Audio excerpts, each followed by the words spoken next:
Oh, front wheel drive wheel spin. And we are off, ladies and gentlemen. Hello, my name is Dietrich, and we are test driving a 2025 Honda Pilot. This is Honda's big 3-row family SUV, 3.5 liter V6, 10-speed automatic transmission. This particular Pilot is a touring model, and it is front wheel drive, hence the wheel spin leaving that stop sign. And Hondas typically drive above average for whatever class that they're in as far as handling, engine responsiveness. The sound of Honda engines is also typically very pleasing, and I would say that this Pilot is no different for a large family SUV. This car does drive quite well. It is a pretty competitive field. I've driven a new Toyota Grand Highlander, which is slightly larger than this, and the one that I drove was more expensive, and I have to say the Pilot probably doesn't really drive that much better than the Grand Highlander, but both of them drive very, very well. I would say this does drive better than a Mazda CX-9 or CX-90, excuse me, I should say now. I have driven a new CX-90 or an Explorer. The steering is very light, but it's also very accurate.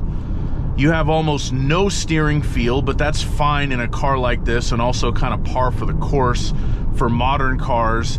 The ride and handling balance is excellent on this car. It would be a very comfortable car to put all the kids and the grandparents and everybody else in for a nice long road trip. You have a relatively smooth ride to keep everybody from being upset or uncomfortable. But the body's also relatively well controlled through the turns, so if you happen to be taking a road trip to a mountainous area or some other such curvy coastal road with the family, hopefully it will keep the car sickness to a minimum so that you don't have to be cleaning up any undue messes. Overall, I do like driving this car. I've been commuting in it to work and back to my shoot job for the last couple of days, and even though I feel kind of goofy driving a relatively large automobile by myself, oh man, I just got a nice bug right in the... Oh, two of them! It's bug season, baby! Right in the middle of the view. Even though I do feel kind of odd, you know, driving such a large vehicle by myself as far as an SUV goes, you know, it's pretty comfortable and it works as a commuter. It's easy enough to park, at least for me, and, you know, maneuverability, comfort, all that is fine. Let's see. We'll do a little bit of a refinement check. So that's 60 miles per hour. On a smooth road, we do get some tire noise and we do get some wind noise, but nothing offensive. This is this the 4th generation of the Pilot or the 5th gen? I think it's the 4th generation. This is a car that Honda has been working on for a long time, has sold a lot of copies of, and they have refined it very well. I think as far as the practicality, the passenger space, the way it drives, this is a very well thought out machine. And you know, there's a reason why they sell so many of them and you see so many of them on the road, and you still see so many older ones around, because Hondas are relatively reliable, and this car has so much utility that even a 20-year-old one makes sense for a family on a budget. And it is the kind of car that you could buy and, you know, live with for a decade plus, and have it as your primary family car. And for people who have kids, you know, this has got to be right near the top of the list if you're looking at kind of mainstream 3-row SUVs. It's a pretty crowded field, but you know, I would prefer this personally to like a Chevy Tahoe, because I think you actually have more usable cargo space and passenger space in this than a Tahoe, because this is a unibody design and the space usage is more efficient. You know, not to mention it's cheaper to buy, cheaper to run, cheaper to own. Chevy Suburban's a little bit of a different kettle of fish because it's, you know, bigger body, longer wheelbase. Sorry about that. Had to get around that bicyclist. Bicycle. Yeah, but this car is, I mean, even on kind of a curvy road like this, I have to keep an eye on my speed to make sure that I don't go too fast. I noticed a bunch of highway patrolmen setting speed traps on my way out. So I had to kind of stop and slow down. Let's see. Be prepared to stop. We do have a little bit of road construction going here, so I am prepared to stop.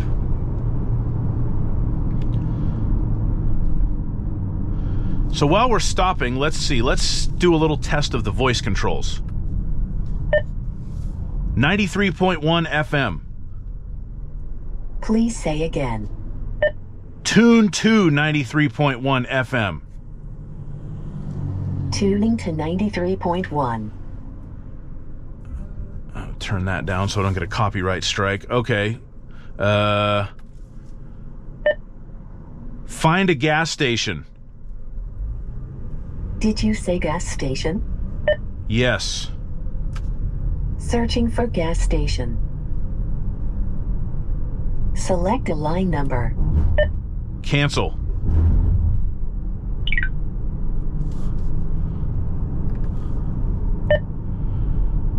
Go to 2775 Mesa Verde Drive East, Costa Mesa, California. 2775 Mesa Verde DR East, Costa Mesa, California, 92626, United States. Would you like to start navigation? Yes.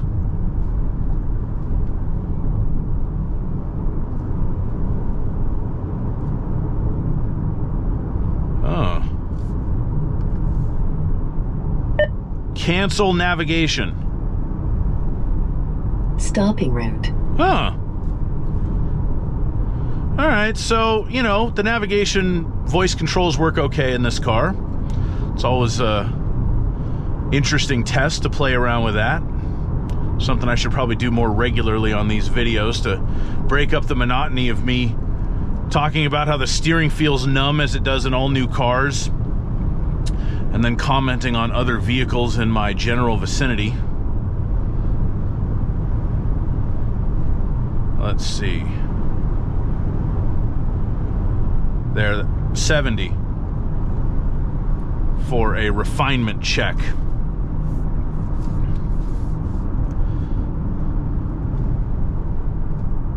The funny, you know, but I feel like that screen is a little small for this car. It's actually the exact same screen, minus the factory navigation, that I have in my 2023 Acura Integra A-Spec technology. It's the same unit, but the Integra is a compact hatchback, and this is a very full-sized SUV. Seems like the screen could be a little bit bigger, but it works. It does the job. Wireless Apple CarPlay and Android Auto are standard, and this being a touring model, it does have the factory navigation, which is what's on the screen now. And it has the Bose stereo system, which is decent. So, yeah, it's good.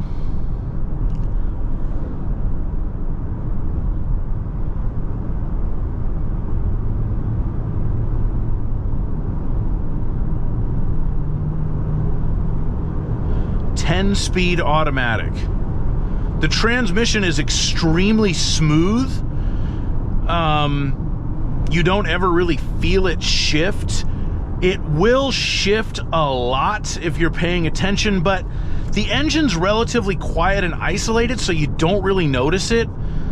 If you drive this transmission in an Acura RDX, which has the 2-liter turbocharged 4-cylinder, that engine makes more noise, so you're more aware that the transmission is shifting all the time just because you can hear it. Again, it's very smooth. You can't really feel it in that car, but you can hear it.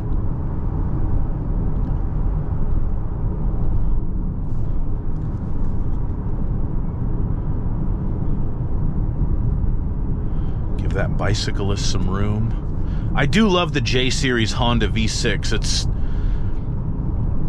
just an engine that has a great sound to it. And I do wish that it was a little more low-end torque biased, especially in a car like this. It has enough power, but for a 3.5 liter engine, especially an undersquare engine, which it is, you would expect it to have a little bit more power. Let's see if this guy picks a lane. He's thinking about picking a lane.